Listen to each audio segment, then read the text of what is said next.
You know, we've all seen it happen. A portfolio is cruising along, and then bam, the economic weather suddenly changes and wipes out years of gains. But what if there was a way to invest that didn't even try to predict the forecast? What if it was just prepared for any season? Well, that's the big idea behind something called the all-weather portfolio. Yeah, that's the billion-dollar question, isn't it? Can anyone really predict what the market's going to do next? Look, most of us, when we invest, we're trying to make a bet today based on what we think is going to happen tomorrow. The only problem is, that's a notoriously difficult game to win consistently. I mean, it's pretty much impossible.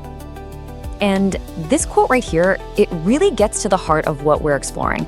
It's not about having some magical crystal ball. It's about building something that doesn't need one. This one single idea, well, it's the foundation for a completely different way of thinking about investing. All right, so to really get why this solution is so compelling, we first have to dig into the problem. Why are so many of our standard traditional portfolios so vulnerable when that sunny forecast is suddenly and completely wrong? Okay, let's look at the hard data from the dot-com bust. I mean, check this out. Even the classic 60-40 portfolio, the one that's supposed to be the sensible, balanced choice, it's still lost almost 20% after you account for inflation. Now, think about that. If you were someone getting close to retirement, a hit like that could totally derail your plans. That's a huge deal. So, this is the exact challenge that sparked a whole new way of thinking. What if you didn't have to be a market meteorologist? What if instead of trying to predict the storm, the goal was just to be prepared to survive it? How do you build a portfolio that can actually handle whatever the market throws its way? So what's the alternative then? Let's dive into the all-weather solution, an approach that's really designed from the ground up for resilience. So here it is, the all-weather portfolio. And the goal here is different. It's not about trying to hit home runs when the market is red hot. Nope. Instead, it's all about aiming for consistent, steady returns over the long haul, no matter what the economic climate is doing. The whole focus is on stability and being able to weather those inevitable storms. And this strategy wasn't just dreamed up during some calm, easy bull market. Oh no. It was basically forged in the fire of the 1970s, during that crazy period of stagflation. I'm talking about a time when economic growth was stalling out, but inflation was soaring. It created this total nightmare scenario where, and this was really confusing at the time, both stocks and bonds fell together. This was the exact puzzle that Ray Dalio and his team at Bridgewater set out to solve. Okay, so how does this thing actually work? Well, the mechanics behind it are pretty fascinating. The strategy basically starts by simplifying our incredibly complex economy into just 4 fundamental seasons that really drive asset prices. And this right here, this is the crucial point. It's not the actual level of growth or inflation that moves markets. It's the surprise.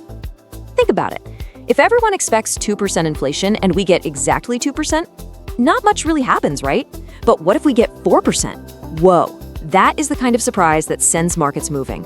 This one insight boils everything down to just 2 key factors. And here they are. You can really think of the entire economic landscape as these 4 environments, or seasons. It's simple. Is economic growth rising or falling compared to what everyone expected? And is inflation rising or falling compared to what was expected? That's it. Pretty much every economic surprise you can think of fits into one of these 4 boxes. So the next step is to recognize that different types of investments are basically built for different kinds of weather. Stocks and commodities, for example, they just love periods of rising growth. On the flip side, government bonds, the classic safe haven, they tend to do really well when growth is falling and everyone gets nervous. And then you've got assets like gold or special inflation-linked bonds, which, well, they do great when inflation is unexpectedly high. The whole key is to hold a mix of assets that are specifically designed to perform well in each of these distinct seasons. Okay, so we've got our 4 seasons and the right assets for each one. But how do you actually put it all together? Let's take a look at the blueprint for balancing this thing. This slide shows maybe the most important concept of all. You see, traditional portfolios balance capital, your dollars. A 60-40 portfolio is 60% of your dollars in stocks, 40% in bonds. But here's the catch. Since stocks are so much more volatile than bonds, a 60-40 portfolio actually gets almost all of its risk from stocks. The all-weather strategy flips that on its head. It balances risk, not dollars. This approach is often called risk parity, and the goal is for each of those 4 economic seasons we talked about to contribute an equal amount of risk to your total portfolio. It's a total game changer. And this is what that risk-balanced allocation tends to look like in practice. You'll notice right away it's pretty heavy on bonds. Now, that's not because it's being super conservative. It's because bonds are way less volatile, so you need more of them in dollar terms to balance out the high-octane risk you get from stocks. You also see these dedicated spots for things like gold and commodities, specifically to protect you against those nasty inflationary surprises. And right here, this is that principle in action during one of the worst financial crises in modern history.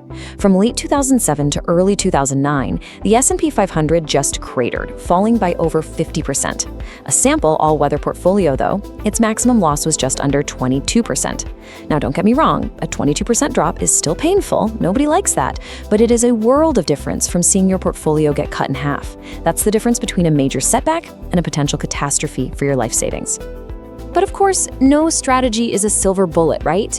Nothing is perfect. So for any investor who's thinking about this approach, it is absolutely crucial to understand the trade-offs involved. So let's be really clear about the deal you're making here. On the one hand, what you get is stability, true diversification, and real resilience when markets go haywire. The flip side, well, you are probably going to underperform during those raging bull markets when stocks are just going to the moon. It's also a bit more complex than a simple stock and bond mix, and this is super important to remember, it can still lose money.